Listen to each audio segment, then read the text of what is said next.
Bismillahirrahmanirrahim. Assalamualaikum warahmatullahi wabarakatuh. Alhamdulillahi rabbil alamin wa afdalus salati wa atammu taslim ala sayyidina Muhammadin wa ala alihi wa ashabihi ajmain.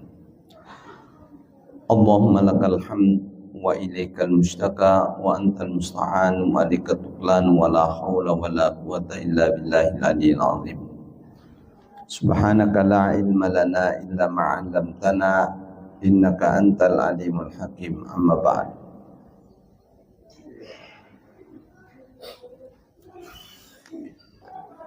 Pertama-tama mari kita mengungkapkan puja-puji kepada Allah Subhanahu wa taala atas segala nikmat yang Allah berikan pada kita.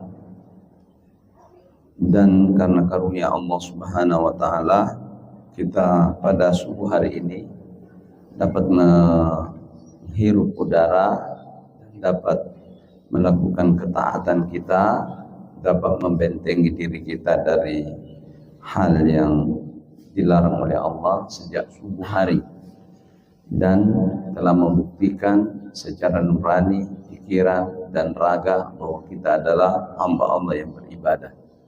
Wa ma khalaqtul jinna wal insa illa liya'budun. Kami tidak menciptakan jin dan manusia kecuali untuk menyembah kepada Allah Subhanahu wa taala.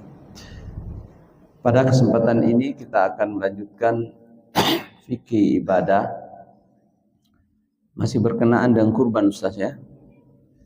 Beberapa masjid saya itu memberikan minimal 3 kali ya, tapi di sini mungkin cukup 2 kali saja ya, tentang masalah kurban, supaya pemahaman tentang kurban itu terintegritas atau menyeluruh,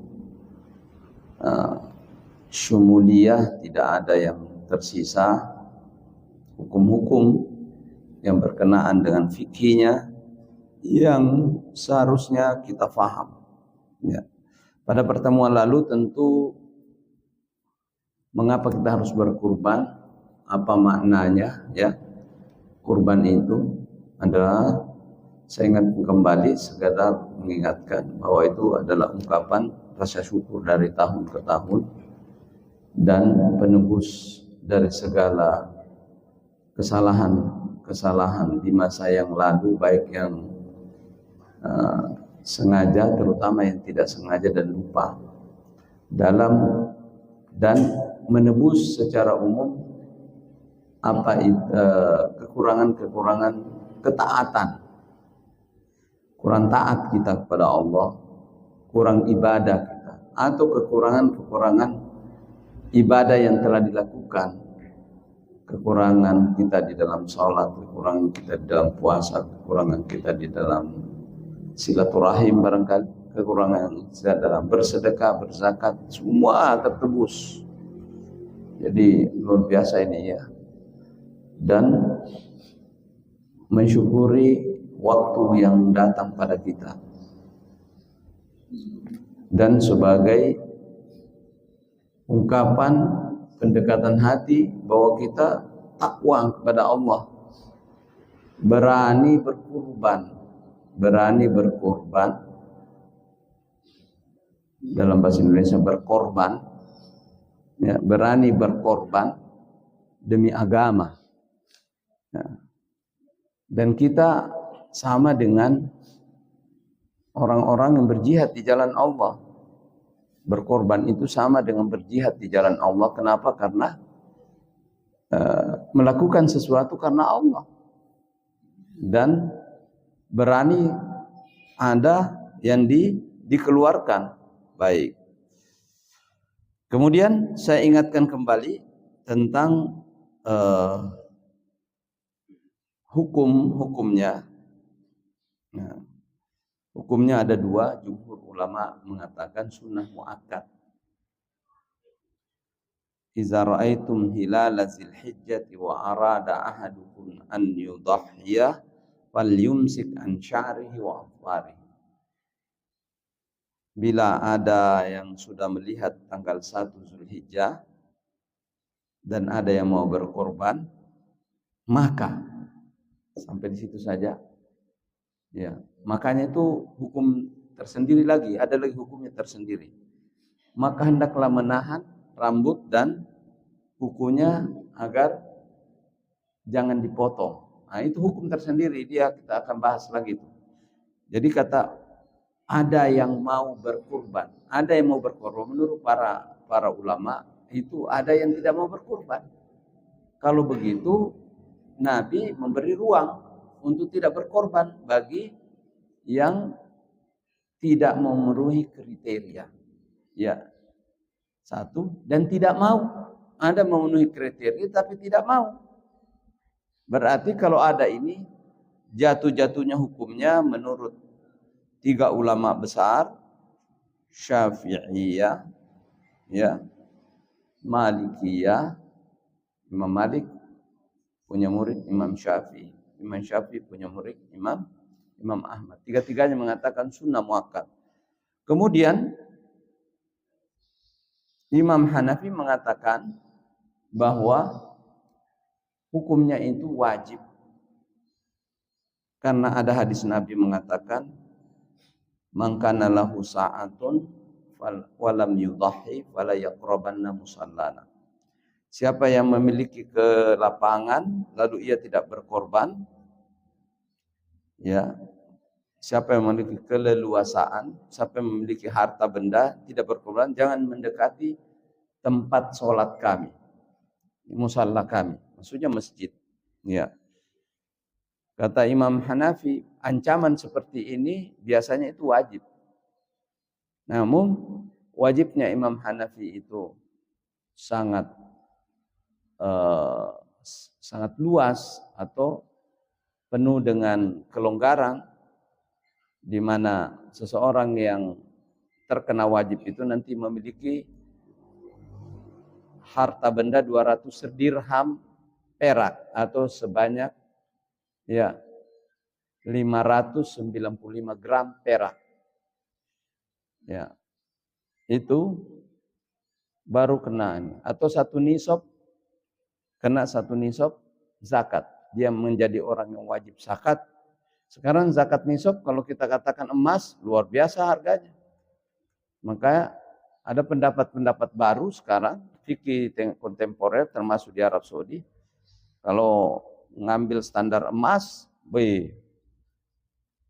susah sekali orang kalau begitu ingin mengeluarkan zakat dan ingin berkurban menurut Imam Hanafi, karena hampir tidak ada yang terkena, hampir kurang orang yang terkena. Itu makanya harga emas sekarang 3 juta dikali 85 gram berapa? Di atasnya itu. Nah, jarang orang yang punya kecuali dihitung jari orang yang punya di rumahnya selama 1 tahun tidak digerak-gerakkan tuannya sebesar 85 kilogram emas. Kalau emas jadi perak, ya perak agak rendah sekali kanunya. Kira-kira orang punya uang 30 sudah kena kewajiban dalam mazhab Imam Hanafi. Namun jumhur ulama yang hanya mengatakan sunnah muakkad itu minimal seseorang itu memiliki harga, berapa harganya sini Pak? 2.150.000. Kalau ada itu di hari penyembelihan, menurut Imam Syafi'i, selain daripada yang dia makan, dia kena sunnah muakkad. Kalau Imam Ahmad boleh pinjam-pinjam, yang penting ada di dana yang muta'atam. Kalau menurut Imam Malik, ya, selama dana 2.150.000 itu tersimpan di rumahnya selama 1 tahun, ya, dan ada kebutuhan mendadaknya tidak pernah ambil, ya, misalnya sakit tidak ambil gitu, tetap dia ada dia lain. Kemudian ada kebutuhan anaknya yang mau sekolah atau apa, ya, tidak diambil gitu, berarti itu adalah orang yang kena sunnah muakkad, ya. Itu simpulnya, ya. Sekarang orang musafir. Sekarang banyak orang musafir ke Mekah ini. Nah, yang musafir di Mekah atau musafir bukan di Mekah, orang yang terkena sunnah muakkad untuk berkorban di dalam hidupnya harus dalam posisi bermukim. Di mana kita tinggal, di situ kita berkorban. Ya. Itu hukum asalnya. Kecuali ada beberapa kecuali. Banyak orang berkorban di sini, sebab di kampung di sebelah tidak ada sama sekali dan banyak fakir miskin di sana. Sementara itu keluarga takji juga. Boleh dikasih pindah. Tapi hukum asalnya adalah bermukim. Nah, khusus untuk bermukim ada dua arah pendapat. Jumhur ulama mengatakan sunnah, boleh.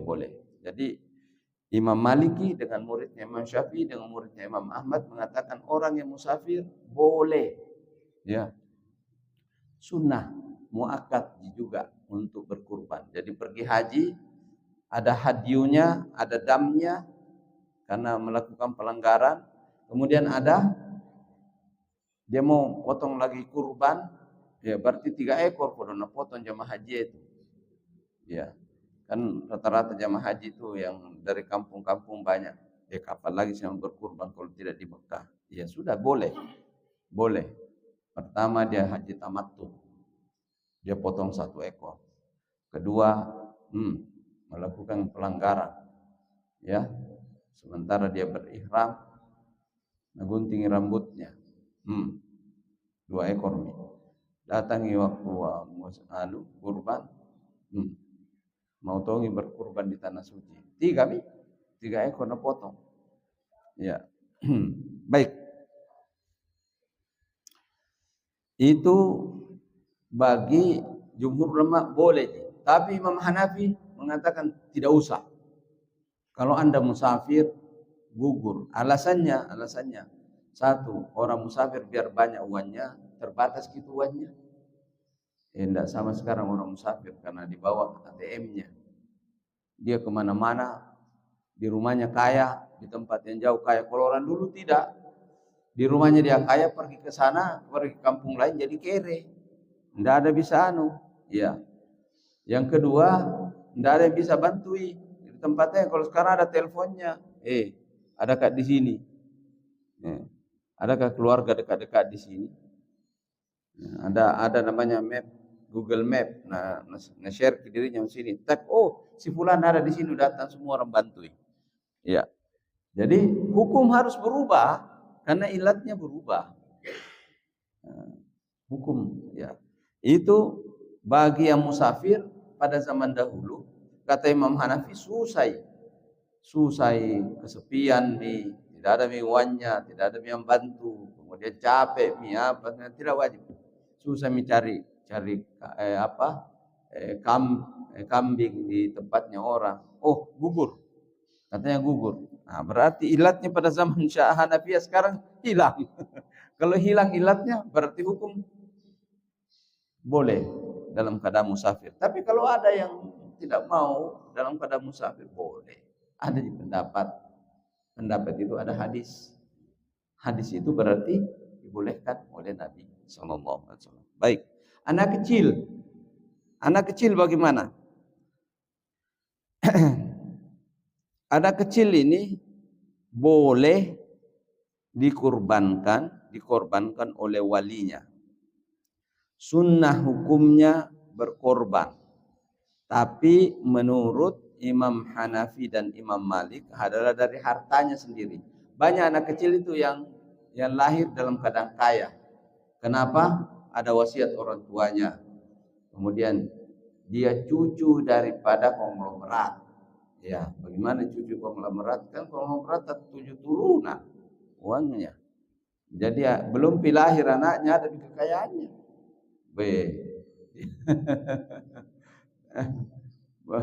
Belum pernah kasih kawin cucunya, ada memang minat simpan ke itu cicitnya. Bagaimana? Ya, orang yang seperti itu menurut Imam Hanafi dan Maliki itu ambil ke hartanya itu anak kecil untuk kurban. Ambil. Siapa yang ambilkan? Walinya. Atau sekalian walinya yang bayarkan boleh. Imam Syafi'i dan Imam Ahmad, guru dan murid juga ini tidak sunnah gitu kalau anak kecil, tidak usah. Belum akhir balik dia. Ya. Belum saatnya dia mensyukuri nikmat Allah. Belum saatnya dia menebus segala kesalahannya. Belum saatnya dia mengukur kekurangan ibadahnya, ya. Belum saatnya mengukur ya itu kesalahan-kesalahan di masa lalu. Ya. Memaknai hidup belum saatnya. Itulah kurbannya. Jadi Imam Syafi'i mengatakan tidak usah kalau anak kecil. Tapi ada orang kata, mana aku mau kurban? Ya boleh. Jadi pendapatnya Imam Malik dan Imam Hanafi. Ya. Tadi kemampuan sudah. Nah, kemudian yang dimaksud dengan orang mampu, apa saja yang tidak termasuk, yang tidak dihitung dalam kemampuan untuk berkurban. Punya rumah satu, walaupun rumahnya bagus sekali, tidak terhitung sebagai syarat bagi orang mampu. Tidak dihitung itu, bilang dia orangnya harus wajib kata Imam Hanafi. Dia itu wajib karena ada rumahnya, bukan, tidak ada ukuran, tidak begitu. Harus ada kelebihan harta. Kalau rumah tidak dihitung, karena ditinggali. Yang kedua, banyak utangnya, biar juga konglomerat kalau utangnya lebih banyak daripada yang tersisa tidak wajib. Beda dengan pendapatnya Imam Ahmad ini, kalau bisa kau berutang. Kalau ini tidak. Yang selanjutnya pakaian yang dipakai, biarpun pakaiannya itu emas berlian, pakai ya istabrakin min haririn, ya istabrakin. Istabrak itu sutra tebal dan sutra halus. Sundusin sutra halus, istabrakin ya itu pakaian di surga. Pakaian di surga itu sutra halus, sutra tebal. Jadi sutra halus di bagian dalamnya ditutupi dengan jubah sutra ini. Wanginya bukan main, tidak ada keringatnya orang. Bagaimana wanginya orang itu di sana? Nah, kalau ada orang di dunia ini punya baju seperti itu tidak dianggap kaya. Kenapa? Karena pakaian sehari-hari. Sama aja dengan yang harganya 15.000. Sama yang saya pakai 15.000. Ya. Yang itu. Dengan yang dipakai orang. Yang ini, karena ukuran kekayaan itu bukan pada yang dia pakai, tetapi kelebihan. Ya. Nah, apalagi perabot rumah tangga, semua anunya dari emas, semua sendoknya dari emas, piring-piringnya dari emas. Dalam mazhab Imam Hanafi bukan orang kaya karena kebutuhan utama itu. Kendaraan, ya pakai Lamborghini, Lexus atau apa, ya. Tapi tidak ada kelebihan uangnya untuk berkurban, tidak dianggap kaya oleh Imam Hanafi. Jadi Imam Hanafi sangat longgar sekali. Senjata pelindung, ya orang Bugis Makassar dulu yang ada senjatanya itu dia bikin anunya dari emas, dari sarungnya dari emas, ada emasnya sedikit. Itu kan kekayaan sebenarnya kalau dalam mazhab lain. Imam Hanafi bukan itu. Memiliki 100 pembantu di rumahnya, tidak dihitung pembantu itu. Kenapa? Karena pegawai, karena itu adalah satu kelengkapan rumah, bagian dari kelengkapan. Nafkah, tanggungan untuk keluarga. Nah, lebih daripada itu kaya menurut aku. Jadi ini tidak dihitung semuanya. Dalam hal juga zakat fitrah juga begitu, ya. Nah, ini standarnya. Pelaksanaan hari penyembelihan. Boleh malam hari selama sudah masuk waktu penyembelihan. Boleh. Jadi hari raya Idul Adha malam tanggal 11 boleh. Yang penting ada lampunya karena takutnya Pak Imam waktu memotong bukan lehernya sapi yang dipotong tapi lehernya sendiri. Takutnya begitu.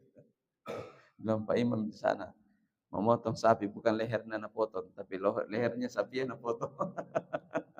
Ya, 10, 11, 12 jumhur ulama. Imam Malik, Imam Hanafi dan Imam Ahmad memotong sapi itu hanya sampai hari kedua, hari tasyrik. Hari ketiga sudah bukan waktu penyembelihan. Itu jumhur ulama. Imam Syafi'i tersendiri pendapatnya. Imam Syafi'i mengambil hadis Nabi yang mengatakan kullu ayyamit tasyriki dzabhun. semu atau nahrun. Seluruh hari tasyrik itu adalah waktu menyembelih. Sementara pemahaman para sahabat hari tasyrik pada zaman Nabi adalah sampai hari ketiga, tanggal 11, 12, dan 13 Zulhijjah.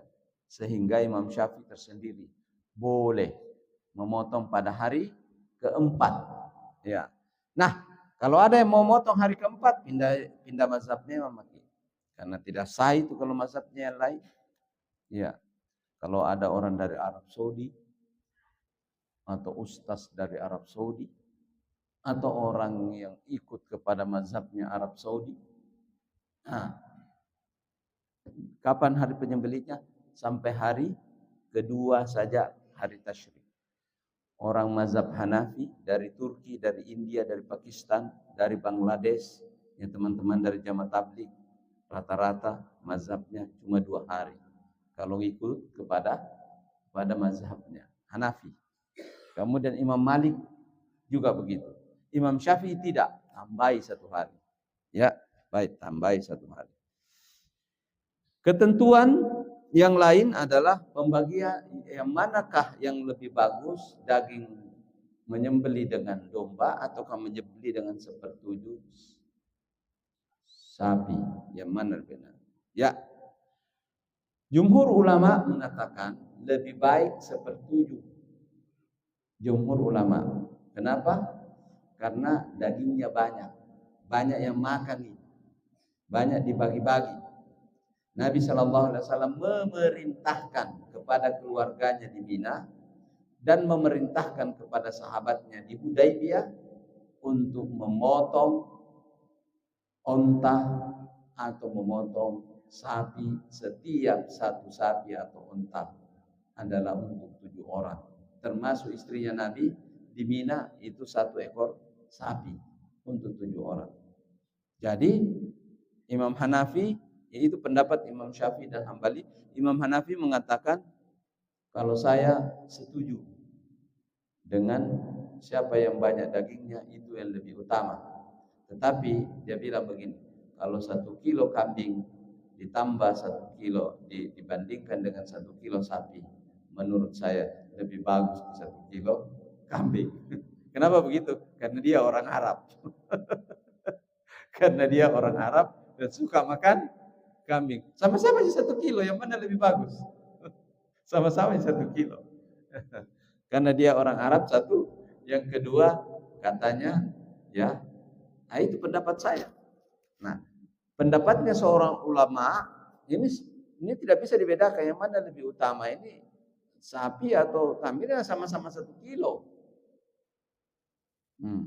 Tapi ada perasaan di dalam, namanya hawazah. Menurut Imam Al-Ghazali mengatakan ada itu di dalam perasaannya seorang alim ulama.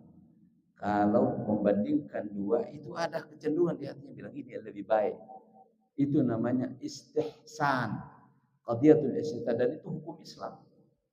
Dan tidak boleh diambil pilihan itu kalau orang biasa, harus ulama. Tapi ini ada Le Mineral, yang 1 Aqua.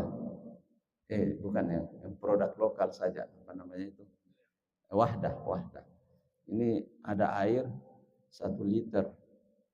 Wahdah 1 liter Le Mineral. Ditanya ulama, menurut kita yang mana yang lebih bagus? Ini ada manis-manisnya, ini ada asam-asamnya. Yang mana lebih bagus? Dia bilang itu ulama. Kalau menurut saya itu Wahdah, airnya Wahdah lebih bagus. Pendapatnya itu namanya hawazah. Apa itu hawazah? Adalah pendapat berdasarkan pendapat keimanan. Ada pertimbangan hukum maslahat akhirat di situ. Kenapa? Dia bilang kalau beli itu Wahdah, banyak orang nanti beriman di situ yang terima hewannya. Ya. Dan banyak bisa disedekahkan. Kalau yang ini yang dibeli, ya, jangan-jangan ini pergi ke Israel atau kemana? Ya kan begitu. Nah itu orang anunya. Nah, itu pertimbangan. Jadi kalau minta pertimbangan, cari yang nuraninya tembus. Tembus ke akhirat, bukan tembus ke dunia. Baik.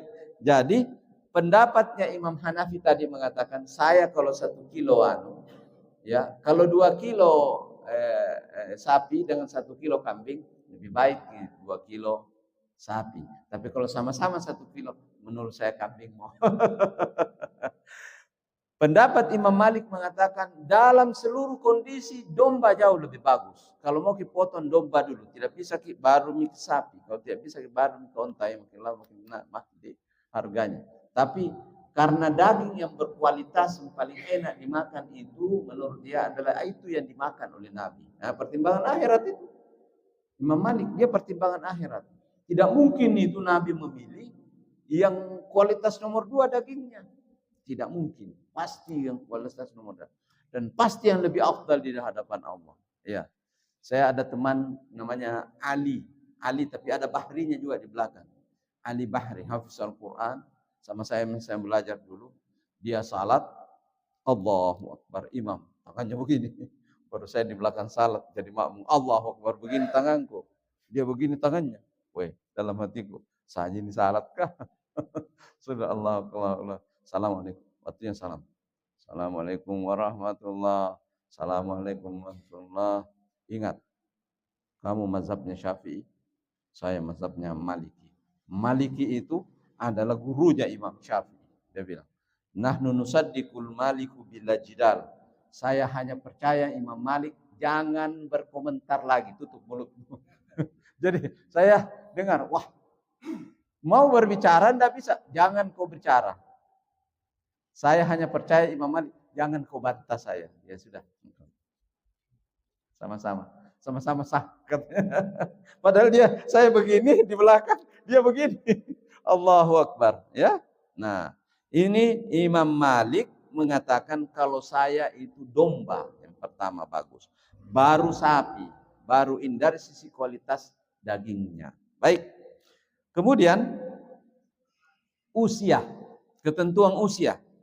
Kalau onta itu harus mencapai 5 tahun dulu ke atas. Lebih tua lebih bagus. Lebih tua, kenapa? Lebih tua lebih bagus. Padahal kalau cari sate onta itu namanya di Riyadh itu terkenal sekali itu restoran onta muda. Ya, wahshi apa itu? Ada istilahnya daging itu di sana. Jadi kalau orang mau merasakan enaknya makan onta, cari yang onta muda. Dan itu ada restoran khusus, restoran Riyadh namanya onta muda dengan nasi kabuli, ya, atau nasi kapsa atau biryani atau apakah itu ya, nasi Arab. Itu khusus begitu.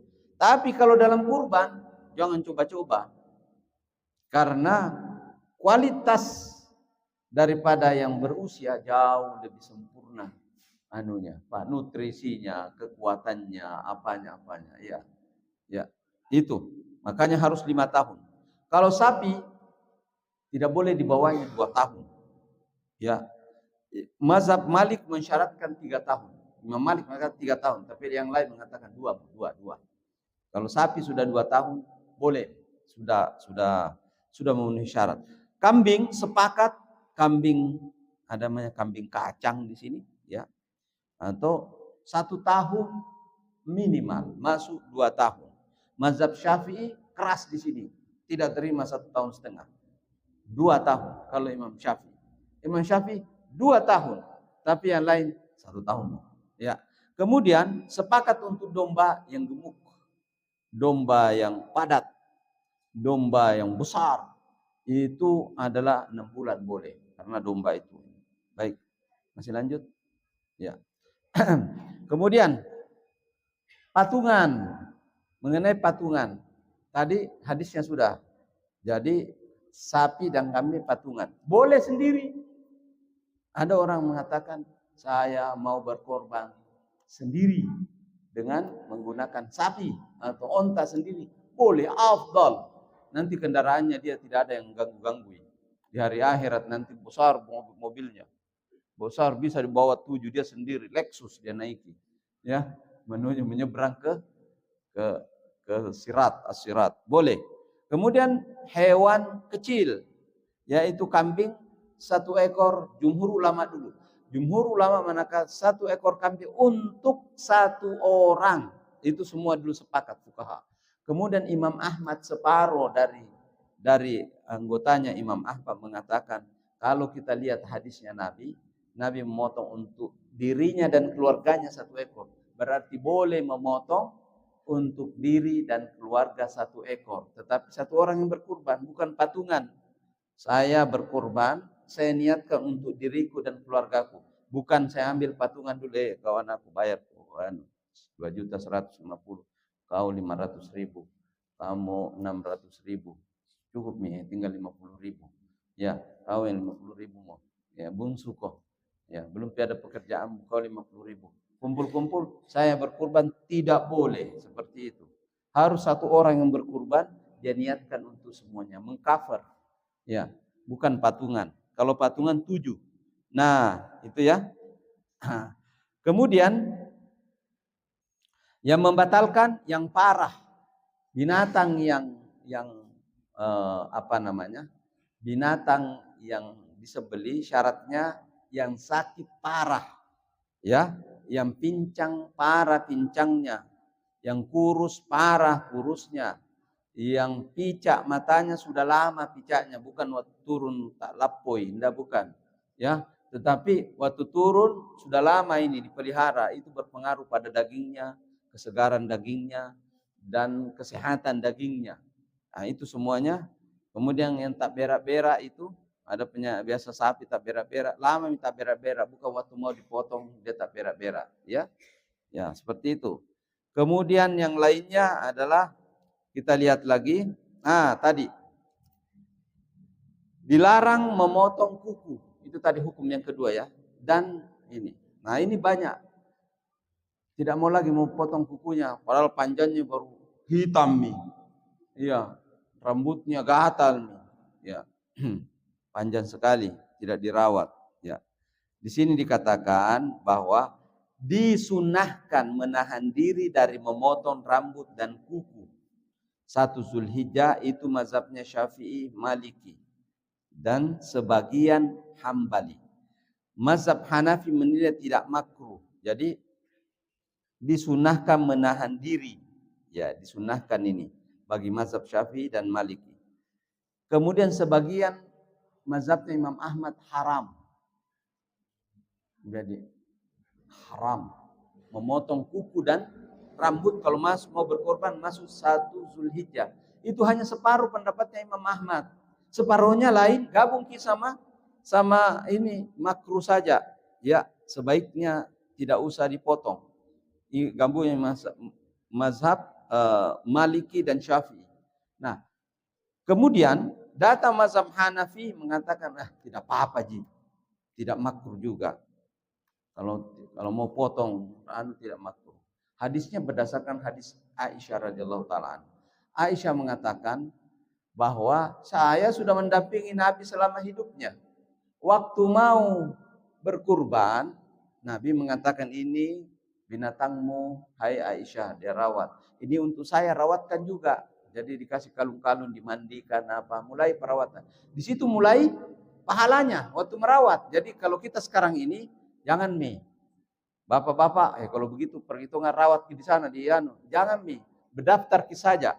Tulis kena mata di situ, itu perawatan itu.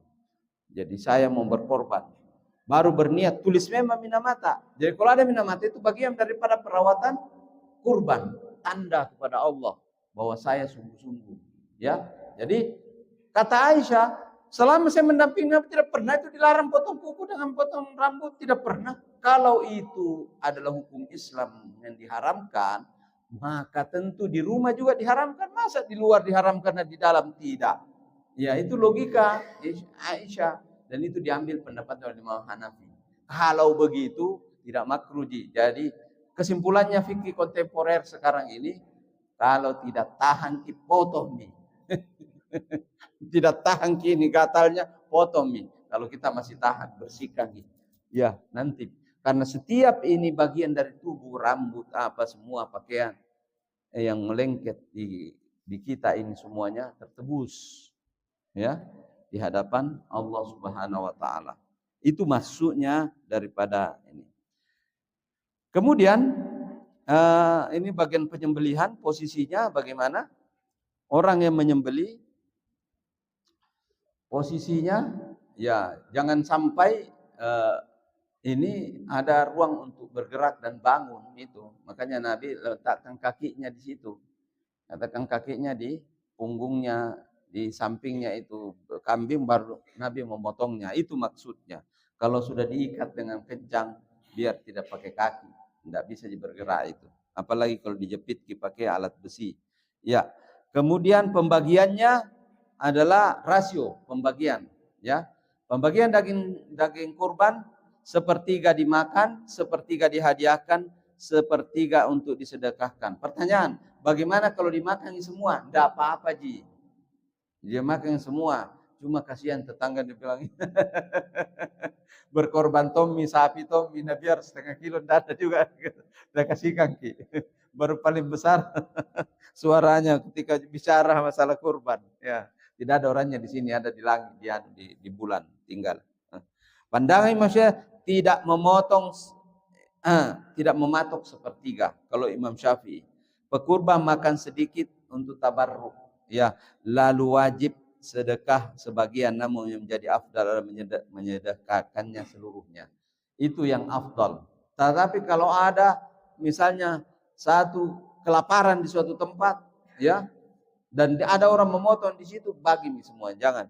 Kita sahabat pernah dilarang oleh Nabi untuk menyimpan daging lebih dari 3 hari. Jangan ada disimpan daging. Haram hukumnya menyimpan daging lebih dari 3 hari. Kenapa? Banyak sekali orang ini. Tidak ada kulkas pada saat itu. Pasti bau, Ki. Ya, tidak ada kulkas pada saat itu. Tapi banyak sekali orang fakir miskin. Jadi dilarang 3 hari, semua terbagi rata itu. Kasih minta tangganya daripada busuki, kasih semuanya. Begitu prinsipnya. Tetapi ketika sudah baik-baik, boleh disimpan. Sekarang ini ada orang masuk di hari penyembelihan, buka kulkasnya masih ada kurban yang tahun lalu. ada yang begitu, ya. Kemudian semua yang lengket di tubuhnya, binatang kurban itu adalah bagian dari kurban. Tidak boleh ditransaksikan, dijual belikan, tidak boleh. Kulitnya itu adalah lengket di tubuhnya, tidak boleh jadi upah untuk orang menjaga. Kepalanya tidak boleh, tanduknya, kukunya, bahkan tali yang dipakai mengikat itu, ya, dibilang ini lumayan, ini 15.000, tidak bisa. Dia harus disedekahkan, semuanya disedekahkan. Itu bagian. Ya, Imam Ali mengatakan, hai tukang jagal, nahnu nu'tika min indina. Begitu Nabi perintahkan pada saya yang kasih kamu upahnya memotong. Jadi kalau di sini saya yang kasih kamu, boleh juga dari masjid itu, dari uang keuangan masjid boleh, hanya untuk upah orang yang memotong. Jadi tidak menjadi bagian daripada ini. Tapi kalau dikasih tahu, bagaimana kalau hukumnya dikasih tahu orang ini, tidak ada itu upahmu, bilang iya. Tapi fakir miskin juga. Oh iya, nanti kau dapat bagian dari situ. Dijanji bagian dari situ. Tapi jangan minta macam-macam. Bilang bagaimana kalau ususnya mau kita kasih, jangan pakai karena saya penjual coto. Tidak boleh, ya.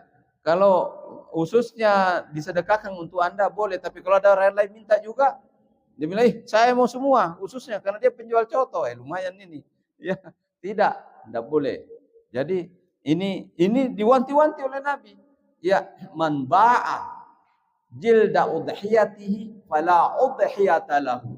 Siapa yang menjual kulit kurbannya, maka tidak jadi kurbannya. Bahaya. Ya, jadi itu yang berkurban wanti-wanti gitu panitia, jaki jual kina. Nah, sekarang Imam Hanafi mengatakan untuk kulit ini, menurut Imam Hanafi boleh membarter kulit dengan barang yang sifatnya tidak habis dipakai. Jadi sepakat orang pekurban ini, kalau betul kulitnya mau diapa? Mau kita bagi juga kulitnya, dan saya. Situ sama panitia. Bertumpuk di panitia, kalau di sini mungkin rata-rata 10 ekor ya. Di sini ya. 9 ya, kurang lebih. Kalau di Masjid Una ikhtiar 200 satu tahun rata-rata. Kan patungan itu dosennya, semua dosen Unhas itu Semua di situ berkurban, 200, rata-rata 1 tahun. Kalau tumpuki 200-an kulit sampai di atas di situ. Nah, ini bagaimana? Mau disimpan semuanya? Nah, menurut Imam Hanafi, untung ada pendapatnya, boleh dibarter dengan barang-barang yang sudah disedekahkan, sudah dibagi, dihitung sebagai bagian daripada pembagian binatang kurban. Jadi itu orang yang berkurban, nanti banyak pembagian untuk fakir miskin, ya, diantaranya adalah kulitnya. Baik. Nah, kulitnya itu dibarter dengan barang-barang yang tidak habis. Jadi kalau di masjid itu banyak lampu yang mati-mati, ya ganti. Masjid butuh kulkas, tukang kulit sini. Berapa harganya ini? Yang itu kulkas, bawa sini satu. Dibarter kulkas. Dan mana kurbannya itu? Ini dia jadi kulkas atau jadi kipas angin. Nah, jadi AC bisa. Jadi selama dia menyala itu AC, itu yang berkurban pahalanya ada terus pahala kurbannya di situ. Iya, tidak boleh. Bagaimana kalau ditukar makanan? Nah, di sini wanti-wanti jangan ditukar dengan yang habis. Jangan dibelikan sabun untuk masjid. Baik, habis ke sabunnya masjid.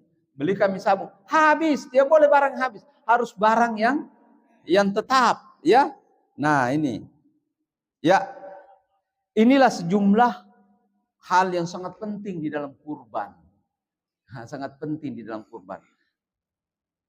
Dan kurban intinya adalah la yanalallaha luhumuha wala dima'uha walakin yanaluhu taqwa minkum. Surat Al-Hajj ayat 37. Kita tutup. Daging-daging onta dan darahnya dan binatang lainnya sekali-sekali tidak mencapai Allah. Ya, yang mencapai Allah adalah ketakwaan. Jadi kurban dinilai ketika dipotong, menetes darahnya turun sebelum sampai ke tanah, selesai kurban tak. Pahalanya sudah di sisi Allah. Adapun dagingnya itu urusan kedua. Mau ambil mau bagi mau makan sendiri itu urusan tak, hukum baru itu. Cuma kalau kita makan sendiri, la haula wala quwata illa billah. Baik, ada yang mau bertanya? Silakan. Ya, silakan. Ya, alhamdulillah. Ini yang mau kita tanyakan, kalau misalnya dia kalau misalnya ini 7 orang patungan, tapi ada salah satu di antaranya ini niatnya bukan untuk kurban, dia hanya untuk ambil dagingnya. Iya. Iya. Yang kedua, dari sisi manfaat, misalnya seorang bisa beli sapi kurban mungkin harganya 100 juta, tapi dapat 1 sapi saja. Dibandingkan dia beli yang harga 20 juta kan bisa dapat 5 sapi. Nah, yang mana lebih afdal, dia beli 5 sapi atau beli 1 sapi saja? Terima kasih. Kalau kita lihat tadi pendapat yang kedua dulu saya jawab. Kalau yang mana yang lebih afdal antara 5 sapi atau 1 sapi tapi limusin, ya, sapi limusin. Ini kalau mengambil pendapatnya Imam Hanafi kata dia, saya yang banyak dagingnya, yang banyak manfaatnya. Kalau pendapatnya Imam Syafi'i yang kita ambil sama Imam Malik juga yang banyak dagingnya, ya, yang banyak dagingnya itu yang yang bagus. Jadi tetapi kalau beli 5 ekor sapi, keuntungannya itu adalah banyak yang berkurban. Dan syaratnya untuk memperbanyak berkurban, tidak boleh hukum berkurban untuk orang lain harus diberitahu. Tidak bisa tidak diberitahu. Ditelepon, "Fulan, ikut kau dengan kurban." Setuju, tulis. Tidak bisa. Ada orang tua di kampung, "Pak, mau berkurban?" "Iya, tapi tidak ada uangku." "Nih, saya kurbankan." Ya, tidak boleh mengatakan begini, "Sudah bisa potong itu kurban tak kemarin?" Nanti kita harus tahu. Kalau menurut Imam Syafi'i tidak sah.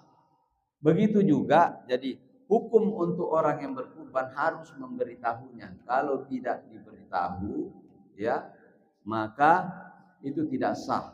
Begitu juga orang sudah mati. Makanya Imam Syafi'i mengatakan memotongkan untuk orang mati tidak sah. Kenapa? Karena tidak bisa diambil izinnya, tidak bisa dikasih tahu, saya kurbankan untukmu. Jadi itu logika dipakai oleh Imam Syafi'i. Kecuali kalau dia berpesan di dalam hidupnya, nah cucu, kalau banyak rezekimu nanti kurbankan tonga. Ya, saya juga diikutkan dalam kurbanmu. Nah, dia sah hukumnya dengan adanya wasiat itu. Ya, seperti itu ya. Nah, itu pendapat Imam Syafi'i. Pendapat jumhur ulama mengatakan tidak apa-apa, biar tidak ada izinnya. Karena aspeknya mengorbankan untuk orang lain dibolehkan di dalam Islam. Itu lebih kuat pendapatnya. Imam Syafi'i sendiri ini lemah pendapatnya. Ini yang kuat, Imam Malik, Imam Hanafi, dan Imam Ahmad. Bahkan Imam Ahmad mengatakan boleh dimakan, boleh disedekahkan, dan boleh disimpan. Imam Hanafi mengatakan boleh disimpan, boleh disedekahkan, boleh dihadiahkan, jangan makan. Imam Hanafi. Kalau Imam Syafi'i mengatakan untuk mengorbankan untuk orang yang mewasiatkan. Ada orang mewasiatkan kan? Yang tadi saya wasiatkan supaya kurbankan juga, jangan dimakan, bagikan seluruh kepada fakir miskin supaya mati itu dapat semua pahalanya lebih banyak lagi. Ya, kalau pahalanya untuk kamu makan saja, kurangi pahala sedekahnya. Kurang pahala sedekahnya. Kemudian ada namanya qismatul ifraz. Qismatul ifraz dalam hukum ini, contohnya tadi ada 1 ekor sapi, 6 orang mau berkorban, kurang 1 tambah dulu dia bilang sudah mau berkorban saya di sana. Iya. Siapa yang mau tambah masih kurang 1 sapinya? Nah, tidak ada orang lewat di masjid. Kebetulan Allahu Akbar lagi salat. Konglomerat kebetulan. Iya, dia bilang, kurang 1 Bilang iya, saya sudah berkorban banyak, ada di kampung ini. Sudahlah saya tambahi 1, saya tambahi supaya cukup. Yang 1 ini bukan untuk berkurban, penambah saja, tujuannya untuk daging kan, supaya banyak dibagi-bagi. Nah, bagaimana hukumnya ini? Jumhur ulama mengatakan tidak sah yang 6 itu. Siapa yang mengatakan? Imam Malik, Imam Hanafi, dan Imam Ahmad. Jumhur ulama, 3 ini ulama ini yang besar, kecuali Imam Syafi'i. Di sini keluar lagi Imam Syafi'i. Dia, ini katanya tidak sah. Yang satu roh. 1 niatnya untuk kurban, 1 niatnya untuk sapi. Bagaimana mau dipisah 1 roh? 1. Ya, itu pendapat jumhur ulama, tidak sah. Imam Syafi'i bilang saya sah. Kenapa? Ulama-ulama Syafi'i mengatakan Allah itu sudah tahu. Jangan kamu atur Allah. Allah itu sudah tahu bahwa yang ini bagiannya untuk ini, nanti Allah yang pisah. Namanya qismatul ifraz. Allah itu membaginya sendiri. Bismillahirrahmanirrahim, potong mie. Nanti Allah yang bagi itu yang mana yang masuk di materi, yang untuk daging, yang mana, yang jelas halal di semua orang makan. Bagaimana kalau ada sapi kiriman dari kantor? Siapa yang sama mie dengan tadi ini. Masuk hukumnya, ada hubungannya. Kantor gubernur dulu mengirim sapi ke masjidku, namanya Masjid Darussalam, besar sekali. Dan kebetulan waktu penyerahannya itu ketua kepala dinasnya yang menyerahkan, lepas gitu sapi. Nah, hampir ditandu itu yang hampir ditandu itu yang mau menyerahkan. Untung ada itu 1 jamaah napasang badannya. Jadi yang ditandu itu jamaah kudu langsung tahan begini. Jadi yang ditandu. Tapi untuk pemain silat mungkin dia jadi tidak ada apa-apa. Ditandu sama sapi tidak apa-apa, pemain silat. Jadi sekarang ini hukumnya ini kurban ini untuk siapa? Ada dikirim dari kantor, banyak kantor-kantor perusahaan kirim. Ini untuk siapa? Ya. Tidak boleh dibilang karena ini dari kantor Pak Gubernur, boleh ditulis namanya, atau kepala dinas atau kepala pimpinan masjid, dia katakan, mana pimpinan masjid Pak, angkat tangan gitu. Ya, saya mau, namaku mau. Tidak bisa. Potong saja bismillahirrahmanirrahim. Ini untuk bukan kurban tapi untuk diambil dagingnya. Bismillahirrahmanirrahim. Bagi mi dagingnya. Tidak bisa jadi bedakan itu fakir miskin yang mana daging kurban yang mana bukan. Ya. Walaupun ada yang mengatakan enak jadi kalau daging kurban, ini karena perasaannya. Enaknya dia beda dengan daging biasa. Itu perasaan dia. Sugesti. Ya, jadi boleh seperti itu ya. Jadi boleh mana. Nah, ada satu kejadian, saya sudah cerita mungkin. Ada satu masjid di Jakarta, kebetulan itu pimpinannya itu yang kepala panitia kurbannya itu teman saya lulusan Mesir. Ya, lulusan Mesir. Ustaz Kiai, Masya Allah. Luar biasa. Itu sapinya pagi hari dihitung 31. Waktu mau pemotongan jadi 32. Diumumkan di mana nih. Sampai hari kedua, siapa yang mengaku ini kenapa ada yang tambah sapi satu? Siapa tahu hamba Allah atau siapa? Tidak ada juga yang mengaku. Berarti kasih pindah ke mazhabnya Imam Syafi'i. Hari ketiga, kita mau potong hari ketiga, mazhabnya Imam Syafi'i. Hari ketiga tidak ada juga yang mau mengaku. Akhirnya mereka sepakat karena dia ahli fikih juga. Jadi bagaimana? Bilang ada hadisnya Nabi ini. Hadza li ummati. Ini saya potong untuk umatku. Ada kan hadisnya iya. Kita potong ini untuk umat Nabi Muhammad. Jadi potong itu untuk umat. Jadi tahu siapa yang tambah sapi. Iya, siapa tahu wali itu wali barangkali. Iya, bertambah sapinya. Untuk seperti itu tidak jadi soal. Tidak jadi soal. Jadi terjawab tadi ya. Imam Syafi'i boleh dua orang niatnya cari daging, yang lain 5 orang untuk berkorban boleh. Nanti Allah yang pisahkan. Begitu ya. Nah itu sah hukumnya. Potong dulu biar janggut dulu sedikit. Nanti sudah selesai pemotongan baru ya. Ya, baik. Ada lagi Pak? Tidak ada lagi, kita berdoa ya. Mungkin ya. Allahumma ahsin wukufana baina yadayka wa la tukhdina yawmal ardi 'alaika wartina warta'na rabbana zalamna anfusana wa illam taghfir lana wa tarhamna kunanna minal khasirin. Rabbana atina fid dunya hasanah wa fil akhirati hasanah wa qina adzabannar. Amin amin walhamdulillahi rabbil alamin. Wassalamualaikum warahmatullahi wabarakatuh.